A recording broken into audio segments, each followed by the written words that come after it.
E aí galerinha, tudo bom? Meu nome é Bia, vocês estão no Mais Um Leitor. Hoje eu vim falar sobre zumbis. Vamos lá?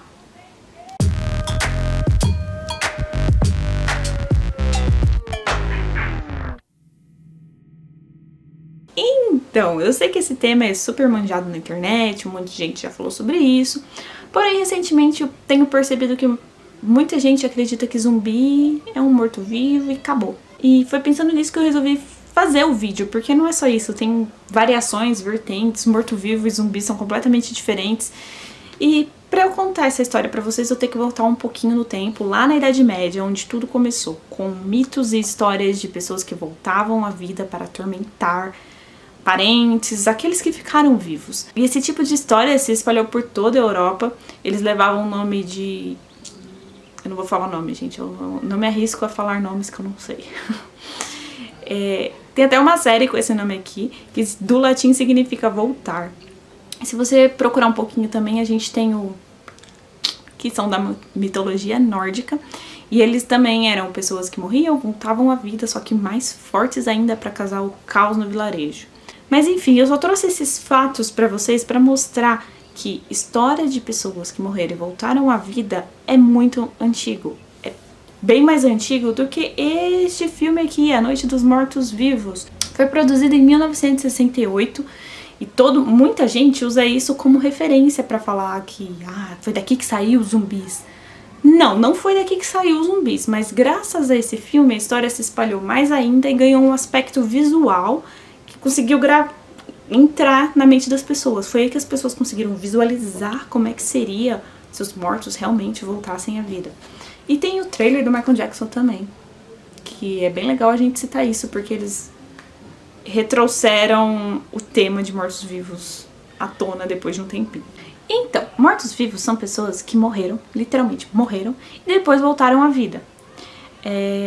Essas pessoas que morreram, elas voltam com uma parte de uma memória humana ainda do que foi a vida delas, então elas têm uma memóriazinha humana, e elas têm medo de alguma coisa, às vezes do fogo, às vezes do sol, e também existe vertentes dentro do tema de mortos-vivos, como por exemplo, o que foi apresentado neste filme aqui, que é ótimo, por sinal, é em preto e branco, super clássico, assim, se vocês puderem assistir, tem no YouTube. Vou deixar o link aqui embaixo, mas enfim. Nesse filme aqui, a galera volta em um alto estado de decomposição, eles são lentos, eles não conseguem andar direito, eles têm medo do fogo. E a gente também tem uma variação que todo mundo esquece, porque já foi muito romantizado em histórias, livros, filmes, séries, que são os vampiros. Os vampiros também, gente, eles morreram, eles são mortos-vivos, eles se alimentam de sangue e eles têm medo do sol. E eles têm sentimento e consciência humana. E também temos os famosos Onis da mitologia japonesa, eles ficaram famosos recentemente graças ao Kimetsu no Yaiba. Eles são bem semelhantes aos vampiros, mas são diferentes. Então eu não vou entrar nesse tema agora, depois eu faço outro vídeo falando sobre isso. Ok? Bom, depois dessa explicação, a gente vai falar sobre os zumbis. A grande diferença para um morto-vivo e para um zumbi é que o zumbi, ele acabou de ser infectado por um vírus, uma bactéria, um parasita. Alguma coisa do tipo entrou nele e aí ele perdeu o controle. O cérebro dele não é mais dele. Então ele perde o controle e passa a ser controlado por outra criatura, vírus, fungos, etc. Na natureza a gente tem casos disso. Obviamente não se aplicam a humanos, graças a Deus, se aplicam a insetos e outras coisas. Enfim, pra mim isso só torna os zumbis mais aterrorizantes. Por quê? Porque eles não têm uma consciência humana, não é eles que estão no controle dos próprios corpos. Então eles, o que seja que esteja controlando eles, só quer se espalhar, só quer pegar mais pessoas. E geralmente eles não estão nem aí para o que vai acontecer com os próprios corpos. Então eles se tacam, eles batem a cabeça no vidro, estilo Guerra Mundial Z, mas não tão exagerado. Isso pensando na perspectiva de um vírus. Vou passar a palavra pro Kinder agora, que o Kinder ele é professor de enfermagem, então ele vai saber falar melhor do que eu sobre isso, obviamente. Salve, salve, leitores! Eu estou de volta. A gente tem que pensar primeiro no seguinte, certo? Quando nós morremos, acontecem várias coisas no nosso corpo que impossibilitariam isso. Então o vírus em si, a bactéria, seja lá, vamos chamar de micro-organismo aqui, tá bom? Esse micro-organismo, ele teria que ser capaz de permanecer as nossas funções vitais mesmo depois de morto, tá? Então, tecnicamente falando, ele teria que se alojar no nosso cérebro, porque é o cérebro que controla todo o sistema do corpo, tá bom? Vamos partir do pressuposto que se caso seja um micro-organismo, tá? Então nós temos um vírus, bactéria ou um fungo. Vamos pensar primeiro numa bactéria, tá? Uma bactéria, é mais provável acontecer isso com a gente, de novo, se ela se alocar no nosso cérebro. Então ela está no nosso cérebro e ela começa a comandar o corpo para o hospedeiro querer comer, ter uma fome insaciável ou uma irritação muito grande, que ele quer, você não pode dar um bom dia diferente que ele já quer te meter um murro, certo? Se essa bactéria não for capaz de nos controlar depois de morto, ela acontece a mesma coisa que aconteceria caso fosse uma droga. É só dar um tiro no coração ou um tiro na cabeça, bom, acabou, fim de papo. Tá? Ah não, Fê, essa bactéria é um pouco mais forte, ela consegue comandar a gente depois de morto. Tá, mas aí entra a outra questão, como ela comandaria? Tá? Porque primeiro, o corpo ele funciona com sangue, certo? Se não tem sangue fluindo, não tem nada trabalhando. Se não tem nada trabalhando, o corpo ele praticamente não funciona, tá? Então quando a pessoa morre, acontece algo chamado de rigor mortis, que é quando ela começa a atrofiar e ficar toda dura, certo? Pela falta de líquido correndo no corpo, beleza? Então esse vírus ou essa bactéria teria que ser capaz de continuar essa circulação. Segundo, tem a questão da imunidade, por assim dizer. Então digamos o seguinte, suponhamos que o cara está vindo por cima de você, você vai lá e corta uma perna dele, tá? Ah, a bactéria está fazendo o sangue continuar circulando, beleza, mas assim, ela tem uma ferida. O que vai acontecer com essa ferida? Ela consegue mandar um agente ou sistema imunológico lá, tal, para fechar a ferida, para dar um jeito ou não? Porque senão o corpo ele vai perder todo o sangue e ele vai ficar duro, vai cair e acabou, tá? Então, não, Fê, a bactéria ela também consegue mandar sinais para lá para conseguir fechar ou estancar o sangramento. Beleza, mas esse cara tá sem uma perna, então também a mobilidade dele seria quase nula, certo? Terceira questão, a questão da temperatura.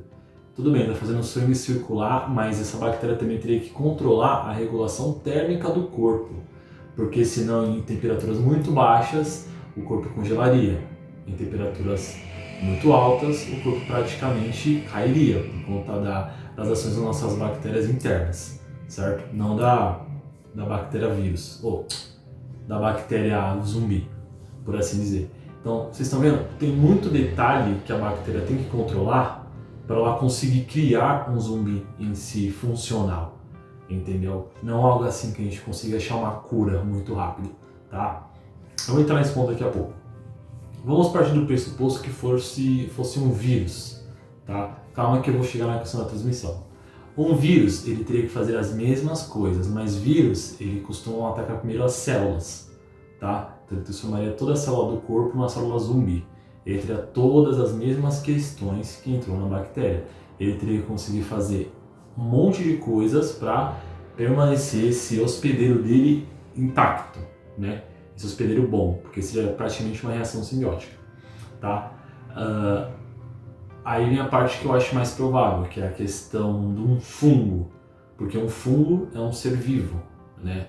Então ele poderia sim controlar o corpo, igual já tem alguns fungos que fazem isso com formigas, controlar o corpo humano para um fim, seja um fim de alimentação ou um fim de espalhar a sua espécie, entendeu?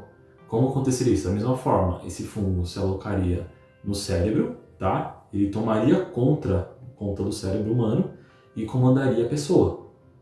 Praticamente igual ele faz com a formiga. A diferença seria o quê? Caso ele tivesse uma ferida fatal, ou sei lá, alguma ferida que está ali, uma hemorragia muito séria, ele conseguiria mandar mais dele crescer naquele local e tampar aquele buraco, ou tipo, sarar aquela ferida mortal, entendeu? Um fungo é mais provável, tá? Partindo para a questão da disseminação, a gente tem que lembrar o quê? que doenças normalmente mais severas são percebidas mais rápido. Se é percebido mais rápido, a humanidade trabalha mais rápido para achar uma cura. O ebola, a taxa de severidade dele e mortalidade já começou alta. Então o povo já começou a perceber já de cara o que estava acontecendo. Então o surto ele foi controlado por conta disso, entendeu? Se o ebola tivesse uma taxa de transmissão um pouco maior, igual a do corona, vai saber o que teria acontecido, certo? Então a gente tem que pensar por esse ponto. Se o nosso micro-organismo ele vai ser transmitido de forma rápida ou lenta? Ele é transmitido por mordida, tá? Então se essa pessoa é mordida, ela se transforma. Então o hospedeiro tem que estar vivo. Senão não dá para morder um morto, certo? Então se o cara levou uma mordida e foi morto, acabou, já era.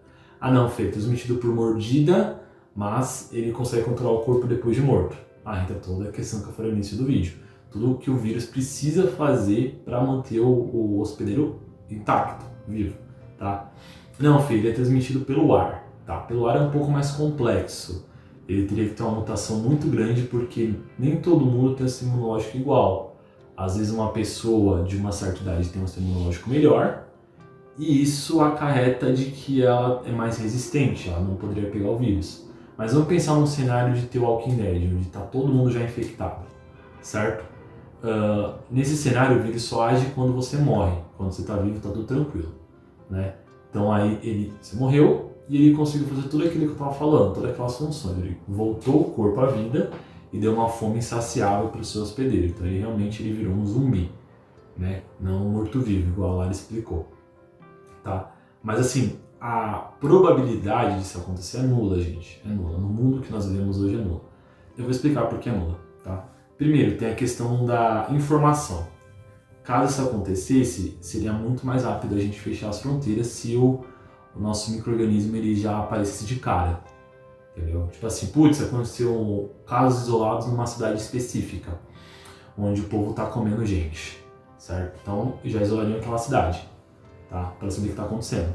Agora, se ele já se espalhasse e depois agisse, aí talvez seria um problema, né? Mas da mesma forma que aconteceu... Bom, vamos pôr o seguinte, se ele fosse um vírus atual, tipo o que tá acontecendo hoje na sociedade, já era o mundo, tá? Mas, de novo, para isso acontecer, tem muito se na frente. Se o vírus conseguir fazer isso, se a bactéria conseguir fazer isso. Por isso que é impossível, né? E também tem outra questão, você tem que lembrar que um zumbi, ele não nada. Ele não consegue nadar, ele não tem essa função. É igual abrir porta, entendeu? Isso teria uma complexidade maior do nosso micro-organismo para conseguir fazer com que o hospedeiro fizesse isso, entendeu? Aí eu acho que descaracterizaria um pouco de zumbi e iria mais pro morto-vivo, entendeu? Um zumbi é um bicho, tipo, que só tá andando ou correndo, querendo comer alguém, querendo matar alguém, entendeu? Então ele não conseguiria ter essa função motora, né? Então ele não nada, o zumbi ele não nada, né? Então, partindo desse pressuposto, seria só a gente se isolar em países que são cobertos de água, né? Ou em ilhas, por exemplo. Então não seria problema. Aí a gente entra na mesma questão ele ser transmitido pelo ar ou pela mordida, entendeu? Tirando essa parte da natureza do vírus, bactéria ou parasita, a gente também tem um probleminha. Recentemente surgiu uma tal de droga zumbi. Eu não sei se vocês ouviram falar. Mas o resultado dessa droga foi, tipo, completamente assustador. Tem vídeos na internet de pessoas que cortaram a própria perna e cara que ficou batendo a cabeça no vidro do ônibus pra tentar entrar enquanto ele gritava, tipo, parecia muito ser um zumbi. E também teve um caso famoso em 2012 que ninguém conseguiu ainda explicar realmente o que aconteceu, esse caso ficou conhecido como um zumbi de Miami, que foi um cara que atacou um morador de rua e comeu o rosto dele. É isso. A polícia chegou, atirou nesse cara, o cara não parou, ele só parou depois que tomou 6 tiros. Alguém me explica o que aconteceu? Procuraram substâncias tóxicas no organismo dele e ninguém achou nada. Então... né? Vou passar de novo a palavra pro Kinder pra ele falar sobre isso também. Uma droga o hospedeiro precisa estar vivo. Então ele pode ser morto, certo? Então aí acabou. Então digamos assim, o cara tá vindo por cima de você. Você corta, sei lá, um braço, uma perna, dá um tiro que imobilize ele, já não tem mais o que fazer. Porque ele está sob efeito de uma droga. Então o corpo ainda tem o seu limite, por assim dizer. E outro, um tiro na cabeça, pum, resolveu o problema. Afinal você matou todo o corpo. Ou no coração também, resolveria o problema, certo? Então droga a gente já pode descartar. Então, para resumir, é impossível qualquer criação de arma biológica ou qualquer nascimento de um micro-organismo que nos torne zumbi, tá? Uma droga, talvez, mas não exatamente um zumbi. Pode ser uma droga que nos deixe muito irritados e a gente saia batendo em todo mundo e mordendo geral, tá? Mas, de novo, uma droga ela é controlável, então também é descartável, certo? É impossível por várias questões científicas, tá? Para alguém criar uma arma desse nível biológico, vamos pensar, não, mas tem uma guerra biológica. Para alguém criar uma arma biológica nesse nível, teria que ter anos e anos de avanço, teria de cruzamento de várias bactérias, vários vírus, entendeu? Então, cara, a pessoa teria que demorar no mínimo 70, 80 anos, entendeu? Para fazer os cruzamentos corretos, certo? Agora assim, Fê, é impossível nascer um vírus, uma bactéria ou, sei lá, qualquer coisa que consiga fazer isso? Não. Aí já não é impossível. É improvável, as chances são mínimas. Mas a natureza, cara, a natureza ela consegue tudo, entendeu? Aí sim, se for algo natural, já é mais provável. Mas algo criado, não, tá? Por isso que eu continuo falando, é mais provável que seja um fungo, tá? Vamos supor que você pega esse fungo que as formigas, que controlam as formigas, e sei lá, ele sofre uma mutaçãozinha ali, pum, e pronto, ele começa a conseguir controlar humanos. Acabou. Aí vai ser só uma questão de como ele espalha e do que ele faz, entendeu? Se ele for algo inofensivo, o ser humano vai perceber, e aí já vai dar um jeito de acabar com ele, terminar inteiro. Agora, se ele for algo muito ofensivo, talvez, só talvez, ele consiga se espalhar o bastante para causar um apocalipse, tá bom? Se tiver alguma dúvida, deixe aí nos comentários, tá? Lara, com você. Eu queria dizer aqui que eu sou bem paranoica com isso e já tenho meu plano pra sobreviver ao apocalipse zumbi, caso ele venha acontecer. Bom, o vídeo é basicamente sobre isso. Se você curtiu, deixa seu like, se inscreve no nosso canal, comenta se você tiver algum plano já pra sobreviver ao apocalipse zumbi. E se tiver alguma outra informação, lenda pra acrescentar, pode deixar nos comentários também, tá bom, gente? Obrigado, falou e cuidado!